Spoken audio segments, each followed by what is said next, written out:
Hello. So one of the fun part of my job is actually coming to the local authorities and telling them, oh, hi, I've got this project.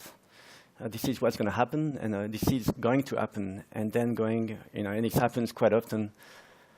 OK, Dan, we really like you. We love what you do. But this project, that one, is never going to work. And that happens quite often, and this is where it starts to be interesting. I have this vision. No, actually, I didn't grab that thing. So, city life. I'm actually very passionate about the way we live in cities, how people come together, people connect or don't connect here and in different cultures.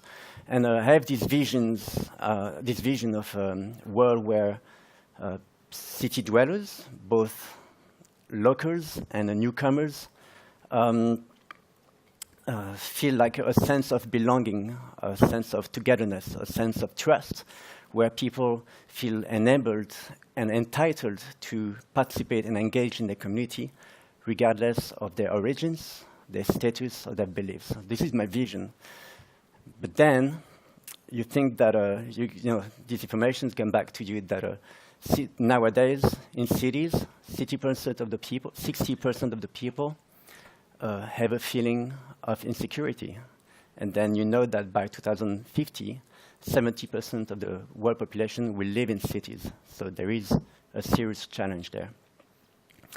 I believe that by creating the right situations, you can get people to come together, to be together, to exchange, to be good to one another, to have fun together, and to connect. And this is what my work is. I create something called the Happy City Lab, and this is what I do. And today, I'm going to tell you about joy. And it's quite funny talking about all the suicide and stuff. And I'm like, hey, joy. But anyway.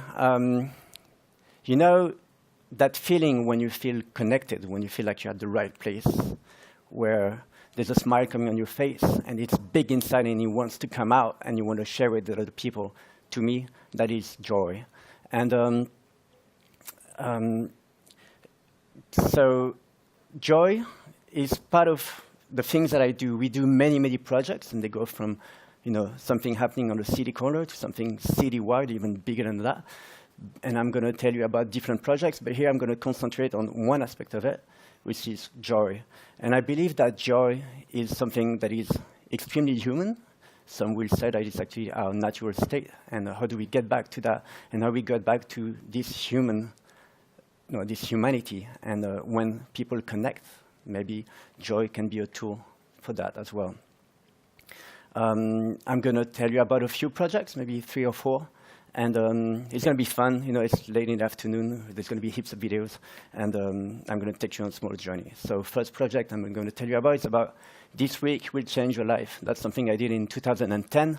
The first fun part about it is it's called This Week Will Change Your Life. And actually, it lasted 3 weeks, but people didn't know that from the start. Very simple idea. It's an invitation every night at 7 p.m. on the website and through Facebook. I would invite people to do a very basic individual action to create a break in their routine, in their daily life, to bring back the extraordinary back in their lives. Very simple things like, OK, tonight, sleep the head upside down in your bed. Tomorrow morning, have a shower, but like totally in the dark. Now, the next day, blow bubbles out of your window. And every time you meet someone that you don't know, do like a paper, rock, scissors with them in the street. Just very simple things like that. And then the last week, we got everybody together to do common actions. And I just want to show you one of these actions, which was every time through the day, you come across a pedestrian crossing. You have to make it so that as if it was a game of hopscotch. And so this is what happens. And so you have all these people. I have no idea who they are. And then people send videos and text and images of how they experience this. And it's just really, really good fun. And you know, they do this, they have a good time, and then they push themselves a bit, and the other people are seeing it happening. And you know, it's just different iterations here. Like I like the four people doing it, and then you know, here's another one. And you know, like they're really proud of what they're doing. And so many different actions like this, and people, all these videos, there's about 1,000 people participating, a lot in Geneva, but also abroad, you know, in Montreal, Rome, and Brussels, and things like that. And so there's all these things happening. And here, so one of the key takeaways to me is it's an open invitation. So it's just something fun. Come and, you know, participate in something might happen. You're going to have a good time. It's just one way to get people, to attract them. They're going to have fun. I'm never, almost ever, frontal with my intention, you know, like about living in the city, connecting, you know, self-esteem, changing the perception of the city. No, it's like come and have fun. You're going to have a good time. It's an open invitation so that, you know, anybody that wants to can join. There's no obligation. Open invitation. I'm going to tell you about another project, Touch and Dance. For some reason, I don't know why, I really enjoy trying to get people to dance in the most absurd places. One of the actions was like dance on the street, and they had to film themselves.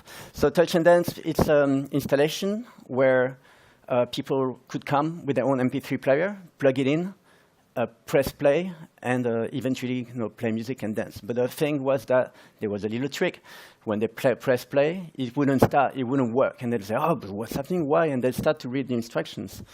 And when they started to read the instructions, they understood that it said, OK, plug it in, start play, and then, you know, get 7 people minimum together, get them to connect hands, and create a human chain, and put your hand on that button and that other button that is at the other side. And when they did that, the music started for 3.5 minutes, and then it went, play again. And so here you see what happened. You know, people coming together. So during the daytime, it was close to, you know, children games. So like there's a lot of families and stuff during the day. And I really like, you know, like you see like these elderly people came to do like a routine together. And it's just like this mix of people hang out together and, you know, showing off or not. And this guy is just like the local beggar. He's kind of famous on that square. And there's something that I really want to show you that I really like. That's me, yeah. But this is it. Look at this interaction.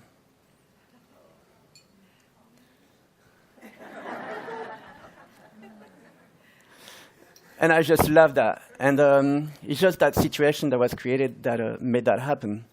And here, so one of the key takeaways, I would say. Well, no, I wanted to show you this. That's what happens during the night. You said there's these girls that came, they wanted to do their routine, and these people that were there, you know, it's night, so there's these youngsters, and they just want to have fun, and they try to imitate, and it's just this really stupid and absurd situation, but it's fun, and, you know, it's in good fun, and these guys trying to do the same thing. And so, like, you know, this installation was there for a few days, and very different things happening during the day. At night, there were like sometimes there would like be teenagers there coming a bit drunk, you know, full of energy, and they say, "Oh, but this, oh, it doesn't work." And say, "Oh, wow, actually, oh man, oh, we need to get, oh, you over there, yeah, okay, come over here, and you, madame, come here." Okay, actually, getting people on stage together to humanly, you know, like connect, physically connect to partake in this experience. And here, so one of the key takeaways is about making it accessible. It's open to everyone, and here we saw really clearly that, you know, we could have families with really young kids, all the way to elderly people that could come together and actually connect physically. That's the particularity of that project, but it's really open, and you can decide to work on a very specific population, but you can actually make it really as wide or an invitation as you can, and maybe attract, you know, a really wide type of population as well. This one is the pianos, Play Me, I'm Yours. This is actually a project from a friend of mine called Luc Jerome. Lives in Bristol, and he started that project, and I rang him right away and said, okay, we're going to do it as well in Geneva, and we've been doing it for 8 years. very simple idea, much harder to pull out, but like the idea is simple. It's like you take pianos and you put them on the street for people to play freely. We put up to like 60 pianos per year on the streets, and it works really well. And just to show you, what happens on these pianos. So this is just like one of the city streets, and the rain starting. So like this person is actually holding this cover for them to play underneath, and people come and gather around. This guy is a really good musician, and he was there actually filming himself, doing his own music video, and like there's like all these skaters that were there and were kind of like blown away. And I want to show you the next thing is like people from Geneva singing, which is quite uncommon. Coming up. So you probably recognize the song. The thing is, in Switzerland, we hardly have a singing culture. We don't have like popular song. And so when people come together, they sing like British songs and things like that. And here is just a situation. There's this piano, and it's open 24 hours a day. And these people just came along, and there was a musician and there and someone else. They started to jam together, and people just gathered. And people started to come and sing together, and it lasted the whole night. And something very special, because during the week in Geneva, there's nothing happening, and especially not between midnight and 1 in the morning on a Monday night. So that was very special. So here, this project is really about trust. Of course, there's the open invitation. There's the wide invitation. Anybody can participate. But here is really something that is special about it, is about trust. And here, I swear, when I went to the local authorities and told them, I'm going to put pianos on the street, and they were like, no, that's never going to work. And they said, within 2 days, this piano is going to be either burnt or will finish in the lake. And I said, it's okay. It's an experiment. Let's give it a try. And none of the pianos had been abused. And actually, when it started raining, people, we started to go from pianos to try to cover them up, to protect them. Actually, most of the time when we would get to the piano, we would find the pianos already covered, quite often with someone under the cover still playing. And it's about trusting people, saying like, okay, we don't have to, take care of everything, think about everything. Actually, we can put the trust in people, and they might take over. And this is about trust, and it works. Next project, it's in.I. in.I is just a beautiful event that we do in Geneva. It's the 9th year. It's basically an open-air cinema, but to me, it's much more. We play, like really nice movies, cult movies that finish well. People don't know about that. But for me, it's a pretext, an excuse for what I get people to experience together on the field. And so we do that. We make it so that it's the most participative experience possible. So people come and do their own picnics. People start singing. We have like giant karaoke's. We have get people dancing. People clap during the movie when finally, the couple kisses at the end of the movie. They whistle at the bad guys. They go like, ha, and they laugh together. It's really beautiful. We have theme nights where people dress up. It's a really beautiful event. It's completely free. And but it's really thought about how we can get people to come together and experience something beautiful together. And it works. We have up to 90,000 people per year coming there. It's like nights that have like from 5,000 to 7,000 people. And I was just going to show you what a Bollywood night is. Every year we have a Bollywood night for some reason. And so I come to the front. I say, hey, it's a Bollywood night. So we have Bollywood dancers. So come on, everybody, stand up. And this is what happens. This is before the movie, it's quite early in the afternoon, and we have like all these people. Actually, I say stand up, and like we have like 2,000, 3,000 people standing up, and having a lot of fun. People dressed up, and trying to do the routine. And I just love watching this video. And I'm going to show you another thing that we do there, which is quite similar to this. Yeah, and then everybody going into the screen, coming together. Just a really, really cool thing. The thing is, in Switzerland, I told you that we don't have a culture of singing, you know. But actually, we don't have a culture of dancing either. Like, people have fun dancing, but like, yeah, we have like someone going hard at the back there, which is good. And so I'm going to show you about as well, like the Jaran karaoke we do. It's still before the movie, and it's not like someone grabbing the microphone and having an ego trip in front of everyone. It's just like there's music, and it's suddenly like the music's a bit louder, and the words appear on the screen, and this is what happens. You can sing if you want.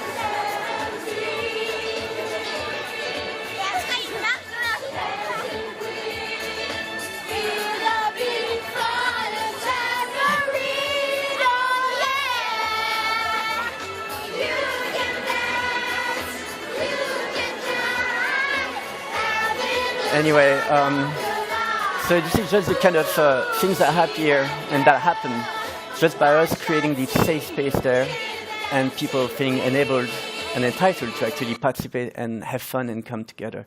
And so here, one of the key takeaways is the different levels of engagement. The level of engagements can be the threshold can be very low. And it's something, again, that you find in every single one of the events or the situations or installations that we do. The most outgoing people are going to go hard for it. You know, go to, oh man, the music, I'm going to stand up and start singing, like these people probably. But actually, how do we get the other people to join in as well? So for the pianos, there's going to be the person who's going to come and play, and there's going to kids going to go dang, dang, dang, and stuff. But like, then there are people that will come, you know, and listen to the music around and maybe participate. And then there's the people that are just going to walk by and be just touched by, you know, like, oh, my street's beating, what's happening? I hear music in my street. Here, all of a second, dancing together and looking stupid and, you know, being silly becomes the new normal. And so, you know, the outgoing people are going to go hard, and then like the more shy people are sitting there and say, oh, everybody's standing up. Maybe I should stand up too to be, you know, normal. And then say, oh, yeah, let's dance. And everybody's just laughing, and because, you know, they're trying to do the moves, but they can't do it properly. And it's normal to be silly and to be happy together and just laugh about, you know, being silly together. And then we get everybody standing up and having this good time together. And then when we sit back out people feel like, yeah, that was a really fun time, and we experience that together, and I feel connected to the people around me. So always in the project, think about the different levels of engagement so that, you know, even how to get the people that are more shyer to join in. And about making it human, I'm going to be running over my time if that's perfect with you. Making it human, basically, what we do, you know, we take up the screen and put it down every night. It's a lot of work, but it's done by us. And it's very human. It's me with the microphone saying, like, you know, hey, how are you doing? And blah, blah, blah. And it makes it so that at the end of the movie, I come and grab the mic and I say, I hope you had a good evening. It's kind of a joke because I say the same thing every night. And I say, you know, when everybody leaves, we take everything down, and there's two things that you can do that really help us. It's like, if you have a long chair, we rent long chairs, please bring it back to where you found it. That's the most stressful moment for us, because we have like 300 chairs coming back, and we need to be really organized. And then I say, when you've gone, we go over the grass field and we pick up the trash that you might have left. This is working extremely well. Keep going when you go. If you see trash, even if it's not yours, you know, grab it, and you can use the trash can that are up there and down there. And actually, when everybody's gone, like with an evening of 5,000 people, we go over the field, and we don't even feel like one bag of trash, which is amazing. In Geneva, we have the same problems as everywhere. After an event, you know, it's like a huge mess. And here, people feel connected, and people feel responsible for the whole event and take care themselves of the field. The last thing that I want to show is really different. It's BOREALIS. Basically, the idea for me is to work on emotions, and how do I bring the experience of seeing and experiencing northern lights for people that will never make it to, you know, Scandinavian countries like me. And this is what it looks like. And so I created a device that actually make it look like northern lights, and we can bring this to, any large open space anywhere on Earth. And this is starting to travel. And here, what was interesting was like this was the pilot project. It was the first time we did it, and there were very little people there, but actually people kind of came together, gathered together to experience it because they needed to share it with them. And people would just walk and stop and be in awe and pull out their phones, and start filming so they could share it with other people. Something very special. And so here, it's working on emotion is something really beautiful that you can do. And if you can, trigger positive emotions in people, it's something that creates a lot of change. This is the end of my talk. And the question is, okay, how do we scale this up or not? How can you bring this to, the street corner, to your neighbors, to your island, to any islands, to cities, to the world? And what I know is that joy basically is always there. As I've seen in my different projects, it's just right under the surface. You just need to scratch a little bit and it comes out. And I believe anybody can do this. And my last thing that I will say is that if you believe that what you want to do is impossible and that it will never work, maybe think again and go for it. Thank you.